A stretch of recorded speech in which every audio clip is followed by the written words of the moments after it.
देवी सरस्वती के नदी बनकर धरती पर आने का रहस्य। एक गलती के कारण देवी सरस्वती को ऐसा शाप मिला कि धरती पर नदी बनकर उतरना पड़ा। इसी शाप का परिणाम था कि यमुना और गंगा भी नदी बन गई और देवी लक्ष्मी विष्णु प्रिय वृंदा यानी तुलसी का पौधा बन गई। पुराण की कथा के अनुसार उन दिनों लक्ष्मी, सरस्वती और गंगा भगवान विष्णु के साथ रहा करती थी।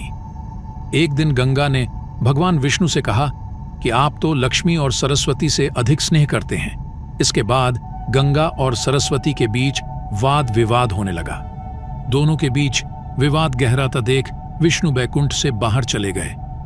इस बीच देवी लक्ष्मी ने गंगा और सरस्वती को शांत करने का प्रयास किया, लेकिन देवी लक्ष्मी को सफलता नहीं मिली। देवी सरस्वती का क्रोध बढ़ता गया। सरस्वती ने आवेश में आकर देवी लक्ष्मी को शाप दिया कि आप निर्विकार भाव से हमारे विवाद को देख रही हैं, इसलिए जड़ पैदा बन जाएं। देवी सरस्वती ने इसके बाद गंगा को शाप दे दिया कि आप नदी बनकर पृथ्वी पर जाओ और पापी मनुष्यों के पाप समेटो। सरस्वती के इस व्यवहार से देवी लक्ष्मी तो शांत रही, लेकिन गंगा ने भी क्रोध में आकर सरस्वती को शाप दे दिया कि तुम भी पृथ्वी पर नदी बनकर पापियों के पाप का भागी बनो। इस बीच भगवान विष्णु बैकुंठ लौट आए। भगवान विष्णु ने जब देवियों के आपस में दिए शाप को जाना तो उन्हें बहुत दुख हुआ। भगवान विष्णु ने देवियों को समझाकर उनका क्रोध शांत किया। तब उन्हें अपनी गलतियों का एहसास होने लगा।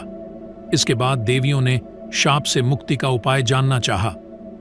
भगवान विष्णु ने कहा कि शाप का फल तो आपको भोगना ही पड़ेगा, लेकिन कलयुग के 10,000 वर्ष पूरे होने के बाद आप सभी देवियां पृथ्वी से अपने लोक में आकर वास्तविक स्वरूप में आकर मिल जाएंगी। इस बीच आपको अपने अंश से नदियों के रूप में अवतरित होना पड़ेगा और देवी लक्ष्मी तुलसी का पौधा बनेंगी।